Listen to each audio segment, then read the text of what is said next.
Hello, my friends. It's a little bit late update today, but anyways, we have some breaking news coming from Crimea, Novofedorivka military airfield of the Russian Federation, where they placed their fighter jets. Well, according to reports from Ukrainian SBU officials, they conduct the new special operation many occupiers' fighters' jets in Crimea hit. This information came alive this afternoon. We have it also on SBU official Telegram page, where they say that they successfully hit 5 of the fighter jets of the Russian army which were stationary on the ground. SBU says about the total loss of Sukhoi Su-30SM, the other one was damaged, plus Russia lost tactical fighters Sukhoi 24. 3 of the units were destroyed. Well, at least we have this report. I'm eagerly waiting for the satellite images to confirm this information. Because 1.5 months ago there was the info about the Russian train full of the Russian tanks and BTRs which was captured by FPV drones.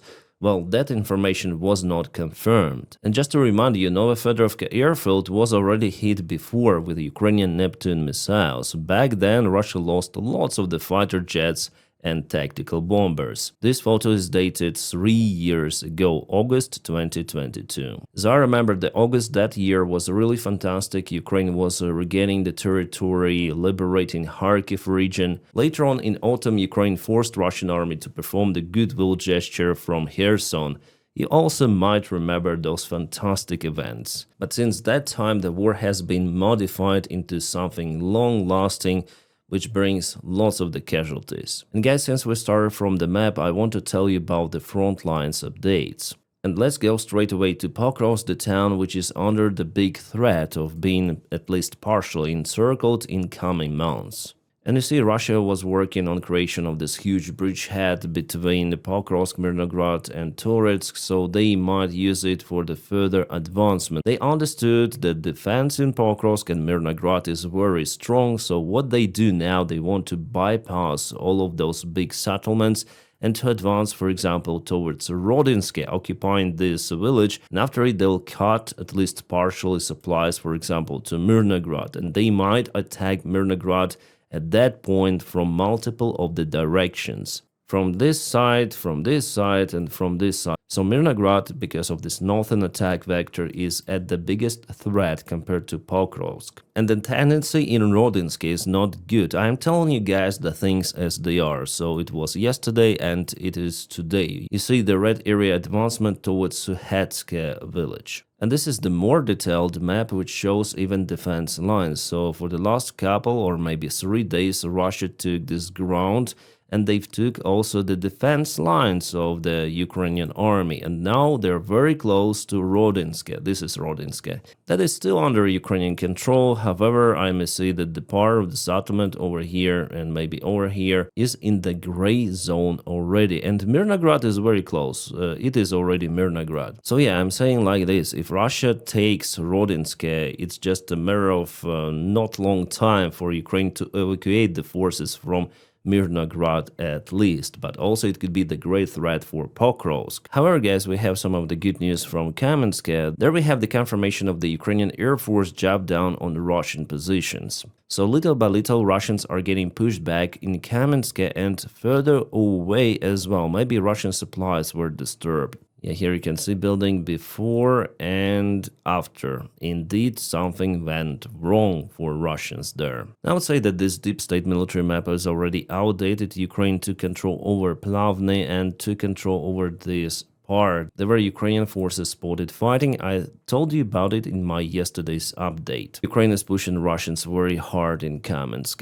Well, good news also from Zaporizhia direction. We have the report about S-300 Russian air defense system, which was kaputted probably by Ukrainian drone strike. We have it in official report from the Ukrainian General Command. Zelensky attended the front lines somewhere in Vovchansk direction, the northern side of Kharkiv. He spoke with some of the local commanders of brigades.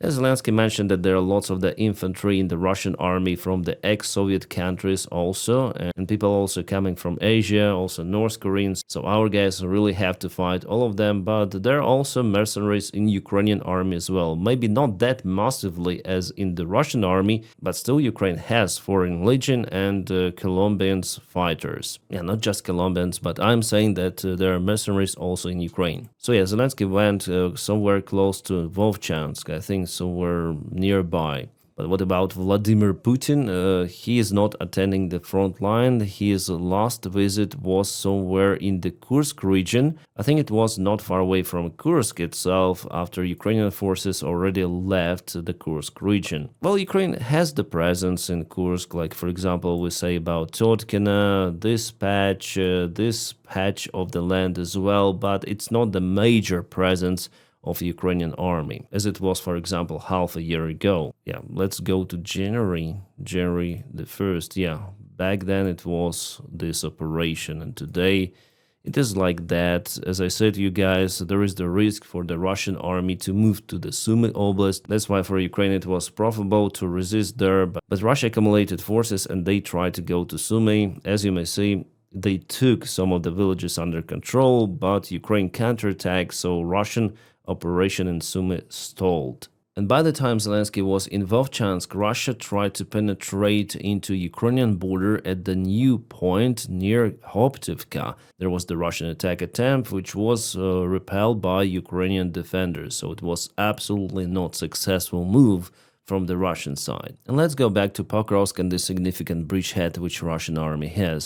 So before they went to Rodinske, or this small village, and also they expand this bridgehead sideways. So it was yesterday and is today. It's a well-known tactics of the Russian army, but this time it's upscaled. So here defense of Ukraine was kind of weak, I would say, if Russia managed to create this huge bridgehead. And if we go to, for example, the 1st of May, it was like this, yeah? Russia tried to go to Nova Olenivka, but they were not even close to those villages. And today, it's like this. So Russia managed to do it very fast, I would say, compared to their previous offensive maneuvers. And those are the changes in Pokrovsk direction for the last week. So this is Pokrovsk, this is Mirnograd, and here's the Russian army assault. Kind of the significant one towards Rodinske. Yeah, the outcome could be not good for Ukraine here. Plus, Russians continued to expand towards this lake just a little, but they went across this road, so yesterday and today. The deep state itself publishes the material about the significant issue for Ukrainian supplies towards Torets. So basically, there are two of the roads which are going from Konstantinivka, but we see how Russia is trying to cut those roads. They are propelling from this side in parallel with this lake. They also advance from Bilohora,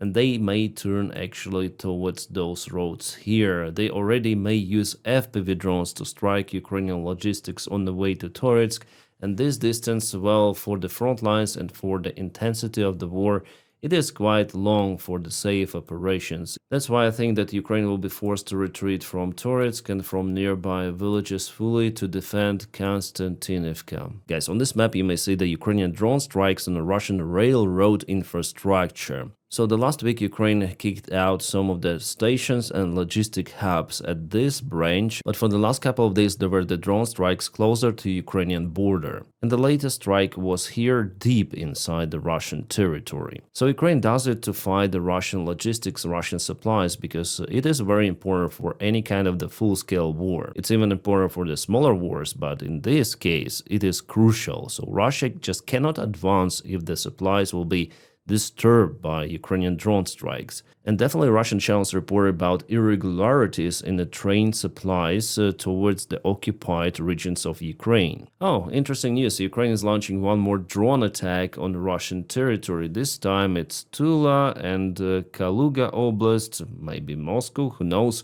Voronezh and Krasnodar region, Rostov-on-Don as well. Could be some interesting news tomorrow morning. Interesting, Russia is closing its airspace for the few days over Kapustin Yar launching spot. This is the place where Russia launches their ballistic long-range or middle-range missiles, like for example Oreshnik was launched from this spot. Russia sometimes also experiments with their Yars missiles, which kaboom right at the launching ground. The closure of the airspace doesn't necessarily mean that Russia would fire on Ukraine 100% with Oreshnik or something else. However, intelligence should monitor what Russia might do here. This guy, you may call him Russian because he has the Russian passport, but he is some sort of the local nationality in one of those republics. What is interesting about his case that he was imprisoned by Ukrainian army for the second time. Not long time ago he was exchanged, there was the major exchange, and after 28 days he was just captured by Ukrainian soldiers once again. Interesting, it means that Russia sends them to fight right away after exchange, which is absolute craziness. Right, this is the soldier of the second army in the world. The second one should be the best one, yeah, the second best. So probably he is up to tell what good conditions are there for him to serve in the Russian army. Let's listen. Это пиздец, как больных отправляют на боевую задачу. У меня сахарный диабет, блядь, нахуй. Yeah, I have to use this sound lots of the times. It means that something is wrong with this guy in the Russian army. And indeed, because he has the severe case of diabetes and his commander took away his own insulin, he says that to go without it, attack Ukrainian positions. Plus, he mentioned that he has some sort of the friend or mate who has asthma, and the same commander took away the special inhalator, we call it. And the same commander took away his inhaling medicine as well. That is why it is one-way ticket, which means that those Russian soldiers are just temporary there. Russian command doesn't want to see them alive for whatever reason.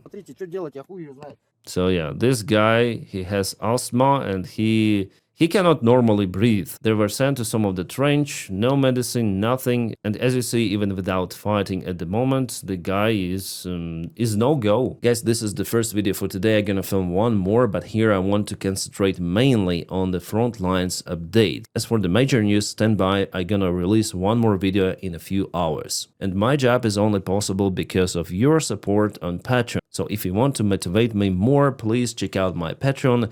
It's in the video description just below. Thank you so much for your kind support. If you don't have the opportunity to support me on Patreon, just press your huge like to this video, and by doing so, you also help me. I wish you all a peaceful sky wherever you are, and have a great time.